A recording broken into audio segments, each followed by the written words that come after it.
In 1956, Albert Woolson died. The Minnesota man was receiving $134 a month in pension.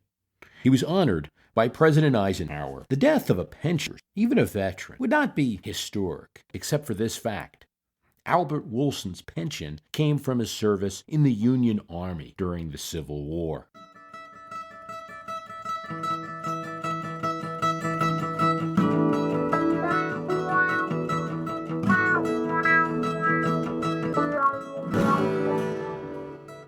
Mr. Woolson had outlasted over 2 million others to become the last veteran of the Union Army to die. At the time of his death, Life magazine listed 3 other supposed veterans on the Confederate side who were still alive, though each of those cases has been in dispute.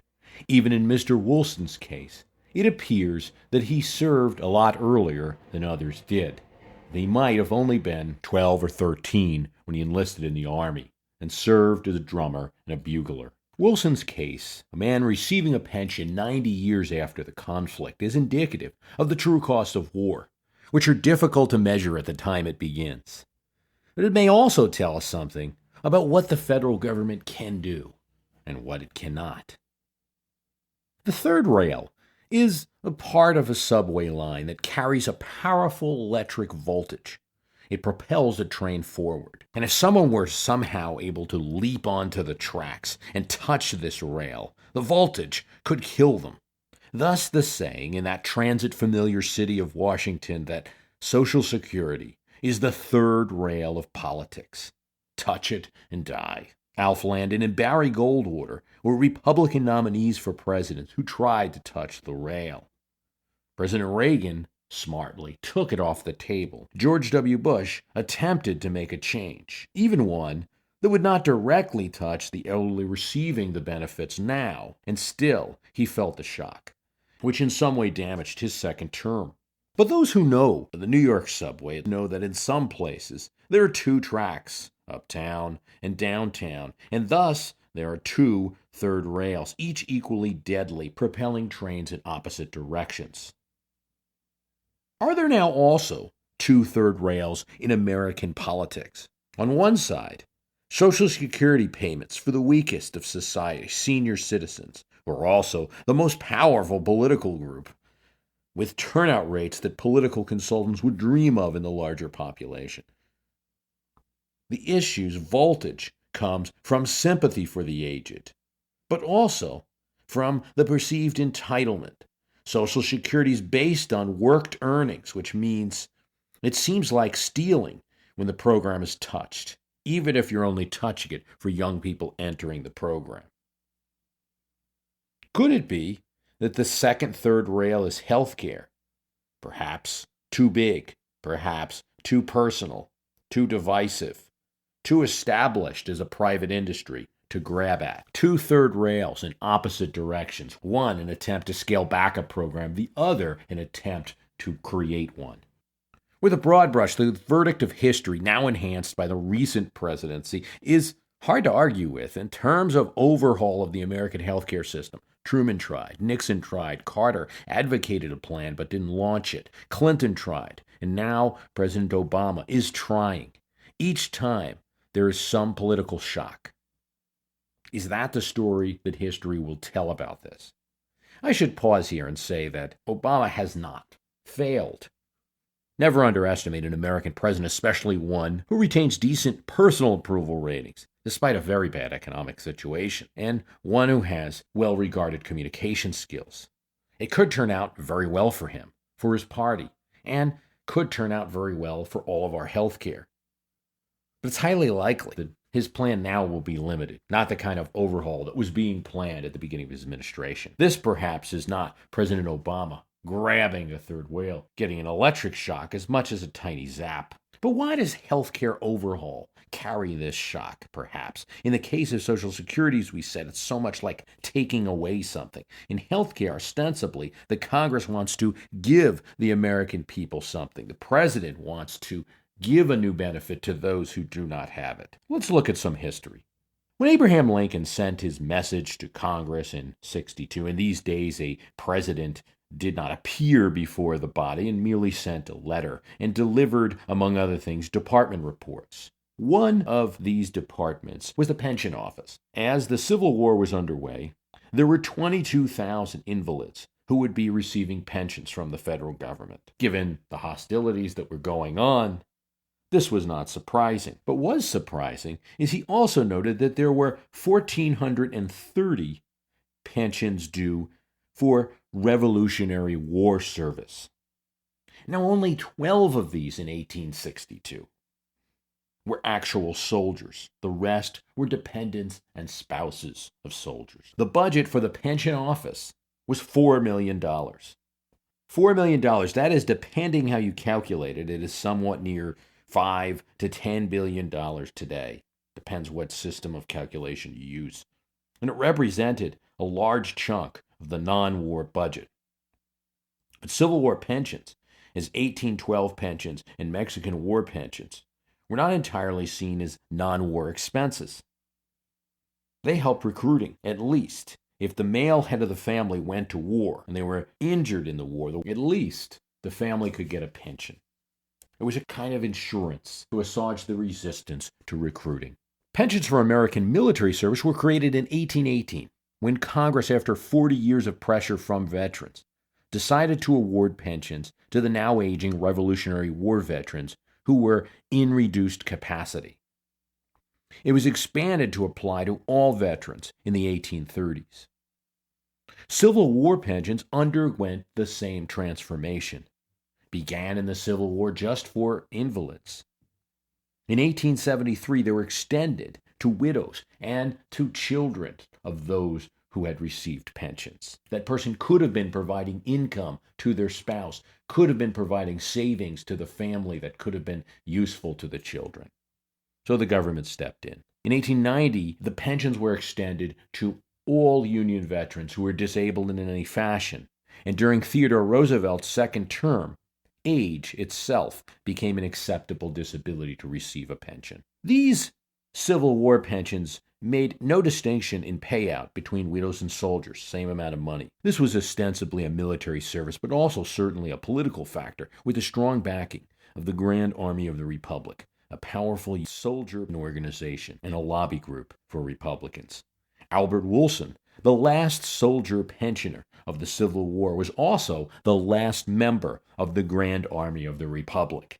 And with his death, the organization ended and went into history. Because of the wide group of recipients of these Union pensions, the system can be seen as an early form of Social Security, taking care of a pretty broad group of older people when you include all Civil War veterans and spouses. There were struggles to enact them. Although the early country wanted to reward Revolutionary War veterans, there was a long period before official pensions began.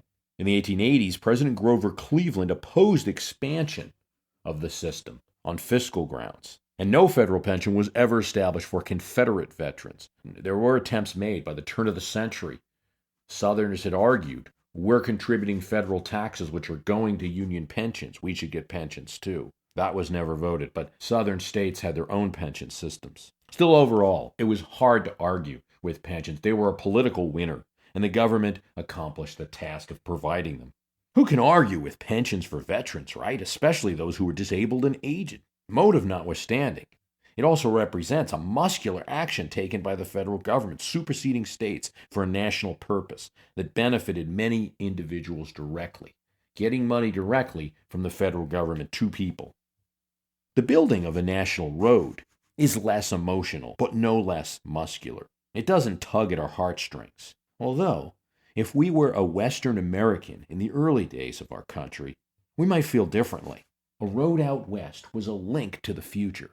Certainly for Thomas Jefferson and the Congress of 1806, dominated by Western Republicans, a road out into the wilderness would not just be the place to go for a ride. It would bring commerce out to the wilderness. It would help communities grow. It would make settlement more realistic. You can move that farther out from the road and have a realistic settlement. Help secure lands that were obtained by the U.S. from Napoleon Louisiana Purchase of 1803. Thus, the National Road, or Cumberland Road as it's also known, was created. It went from Cumberland, Maryland, through southwestern Pennsylvania to Wheeling, Virginia, now in West Virginia. It was ordered to be 60 feet wide and made of stone. The construction began in 1811, and it wasn't finished until 1839. Eventually, the road would be expanded and would go all the way through to Illinois. Although it was a government program, the road was contracted out to companies in order to complete it, and that practice was emulated by many states. The cost of the national road, the Cumberland Road, was $7 million over that period. That's $4 billion in today's dollars by the most conservative measure, which is the Consumer Price Index, right? Matching the price of items then versus the price of items now. But if you use a different scale, the comparison of the wages of an average unskilled worker and how much that would purchase, the national road cost $107 billion in today's dollars and is comparable to the entire U.S. transportation budget. In 1919, a young Army officer crossed the country in an Army convoy. He used the road available at that time to do that, the Lincoln Highway. The ride was a bit awkward, far from being the most direct straight line. This was mostly because the Lincoln Highway didn't really exist as such. It was the work of car manufacturers and hotel owners. It was a marketing more than it was a highway. It was a connection of highways that already existed, linking them together with one name and with some specific markers to indicate that that road was part of this Lincoln Highway. There were even parts where there was disagreement over where the official Lincoln Highway was and parts where there would be two different sprouts of the same highway. Only in a few portions of the Lincoln Highway were there model roads that were supposed to be continued by others, but in most cases not. As president, this young Army officer, Dwight David Eisenhower, advocated for the Federal Highway Act. It was passed in 1956, creating highways across America, paid for by the federal government, about $425 billion in 2006 dollars. Limited highways had been built by the Bureau of Roads starting in 1921, with national defense being an important motive, increased under Franklin Roosevelt's presidency. But the interstate highway system of Eisenhower and the Democratic Congress at the time was the largest federal investment in roads. What do roads and pensions tell us about health care? Lots, actually. There are some things that it's difficult to imagine a private sector undertaking. They can, of course, participate through contracting. And most federal, state, and local spending of this kind goes to some person's company. We can see the federal government in roads or pensions, things that must be ordered to happen. Markets can make things happen too, but they are caught up in consumer needs, individual needs, right? They're less good at getting people to pay for somebody else's expense for third parties. I'll stack a market up against a government any day in the delivery of groceries. When you need it, it's the Piggly Wiggly and not the Department of Food that will be the best place to get bread or milk. And I'll say that the Starbucks and not the Bureau of Roasting will have the best coffee. But how do you get accomplished things that there is no market need for except for a very small piece of it? So if it's a road and your house is here and your work is 8 miles away, well, you might pay for that portion, but not for somebody else's commute. Yet you have to. When states first started road projects, they struggled with this because the states who were getting involved in road building didn't often have as much money to play with as the federal government. So they experimented with working with other corporations to get the job done, road corporations, who many times wanted to institute a toll. Often, an exact profit was regulated by the state legislature.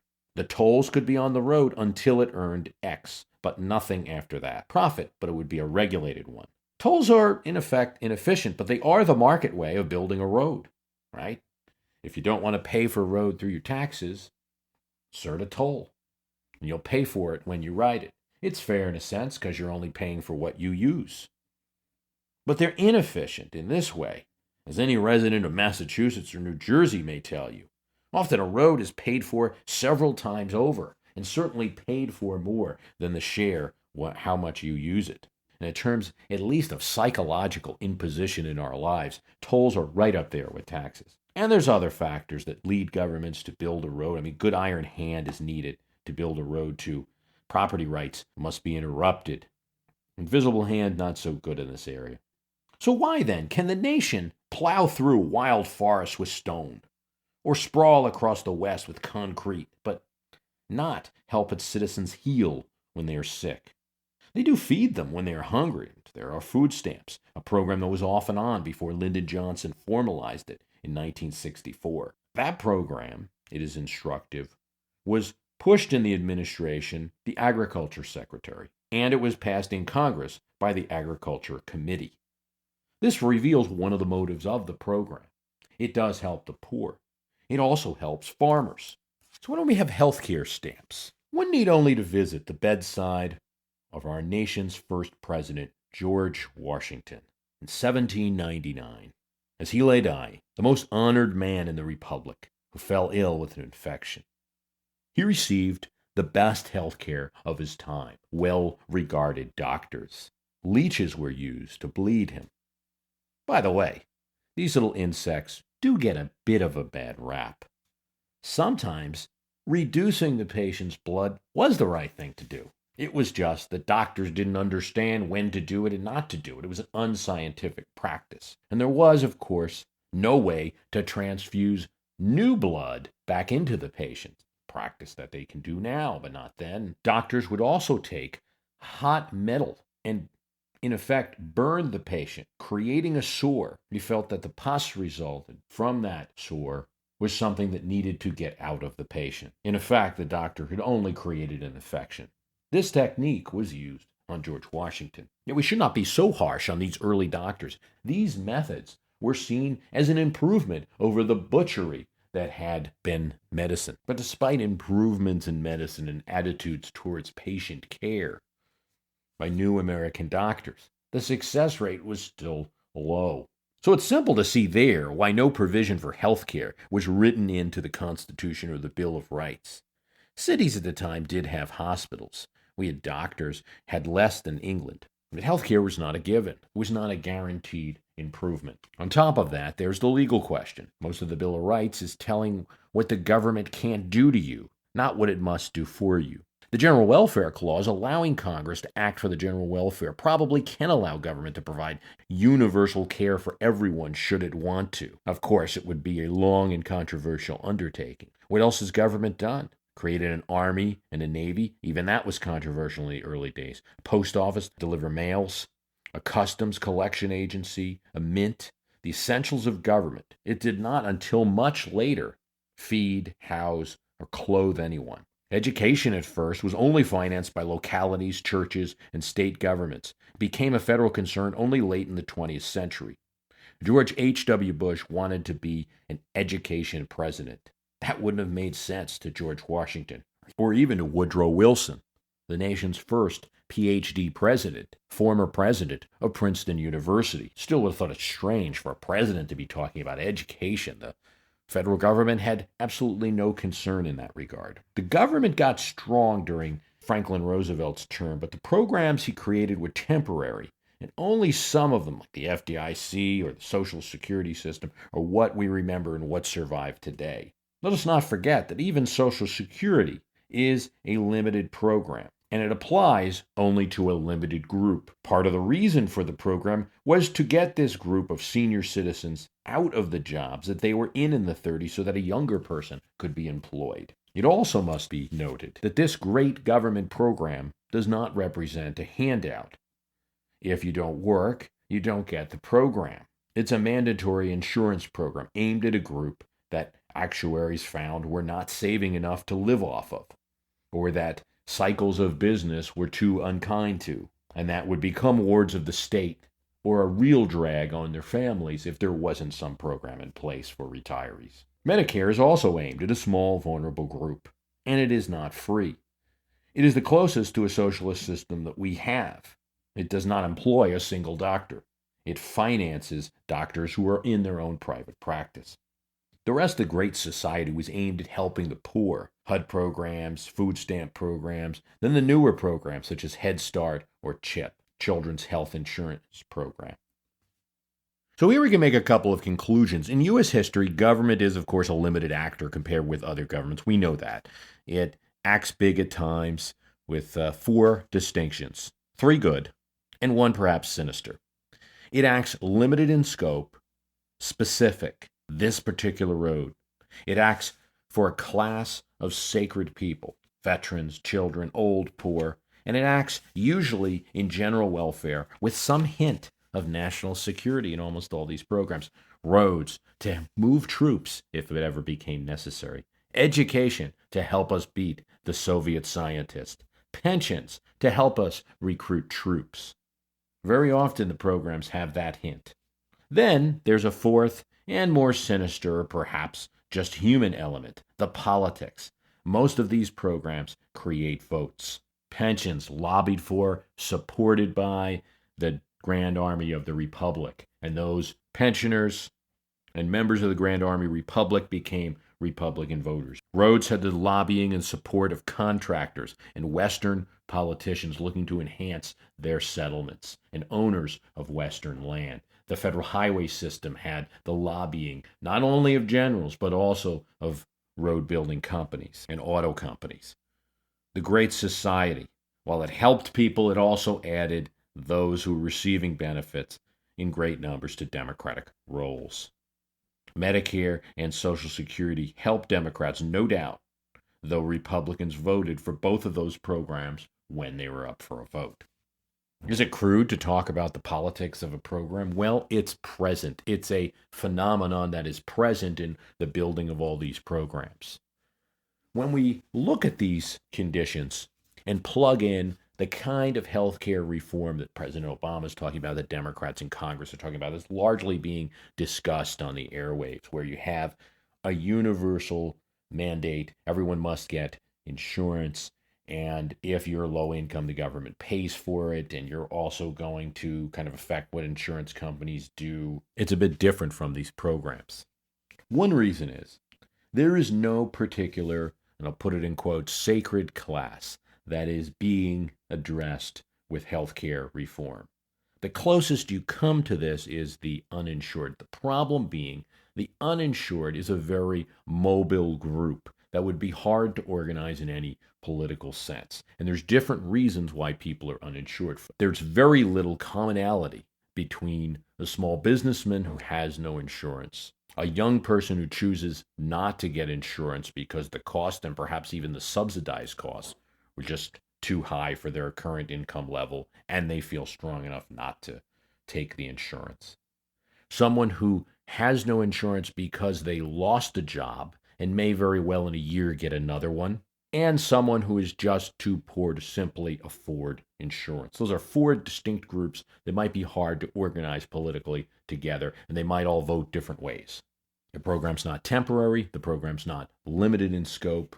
There is obviously no hint of national security of this program. I mean, President Obama could try to say, if we're not healthy, we're not going to be able to stand up to the terrorists or to the Iranians or to the Afghans or what have you. And then there's a scoping problem. And this directly relates to simply the term healthcare. We talk about healthcare, we throw it out, but there are so many aspects to, quote, healthcare, which are covering hospitals, drug treatments, physician visits. Who knows what's in that realm of cost? And that, I believe, helps the argument that some people will make. I don't want to pay for someone else's healthcare. But is this just a fiction? Are we only having this discussion because Republicans put the Democrats there?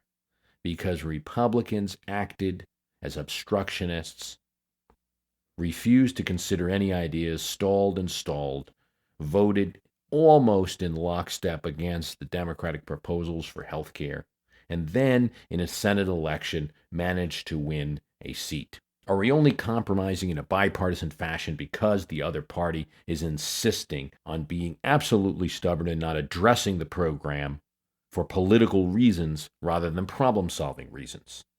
So that even if there is a potential group of people that it would be nice to help, for political long-term strategy, they know it's better to beat a party down, to beat a president down, win the midterm, get control of the House perhaps, and then run the country. Maybe win the presidency in another 2 years. And so it's not about what's the best way to get people health care, it's about politics. It's possible. Certainly the Republican Party in this debate has been oppositional. The counter to that framing of the discussion would be this. Rare has been the poll that has indicated significant support for the health care reform that's proposed by President Obama or by the Senate Democrats or a combined program. There is support for certain elements, in some cases, say a public option, patient's bill of rights, where you have to cover someone with a pre-existing condition.